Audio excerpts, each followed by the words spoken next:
Les contours sont encore flous, mais ils sont bel et bien libres. Près de 360 otages, femmes et enfants, étaient aux mains des djihadistes de Boko Haram au Nigeria. Ils avaient été enlevés en début d'année dans l'état de Borno, l'un des bastions historiques de l'organisation. Les détails avec Golnouch Barzegar et Gaylord Arros Longo. Ces images sont filmées par l'armée nigériane. Un camion arrive avec les ex-otages, puis des dizaines d'enfants, des filles pour la plupart, attendent assis à même le sol.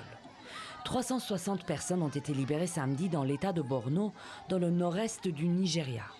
Toutes avaient été enlevées plus tôt cette année par le groupe djihadiste Boko Haram. Les circonstances de leur libération demeurent confuses. Une ONG locale dit avoir négocié cette remise en liberté avec les ravisseurs, tandis que l'armée, elle, parle d'une opération militaire après avoir obtenu des renseignements. Au vu de nos recherches et après nos entretiens avec les victimes, elles ont vu des avions militaires tourner au-dessus des lieux où elles étaient retenues en otage, mais elles n'ont pas vu d'échange de tirs entre les combattants et les troupes nigérianes.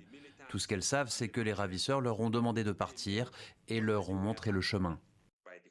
Selon l'armée, les victimes étaient détenues dans des conditions difficiles après avoir été enlevées dans plusieurs communautés, en particulier dans l'axe d'Ongoché. Le village d'Ongoché, situé à moins de 10 km de la frontière camerounaise, à une centaine de kilomètres de Maïdougouri et à 1000 km de la capitale Abuja, est un bastion de Boko Haram.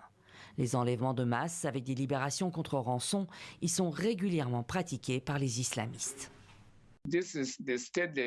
L'état de Borno est le deuxième plus grand état de la fédération nigériane.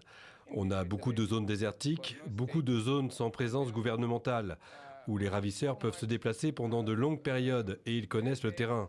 Alors que les militaires sont pour la plupart déployés à partir d'autres zones. Ils viennent d'ailleurs. Ils ne peuvent rien faire sans les locaux qui connaissent les lieux, les grottes, etc.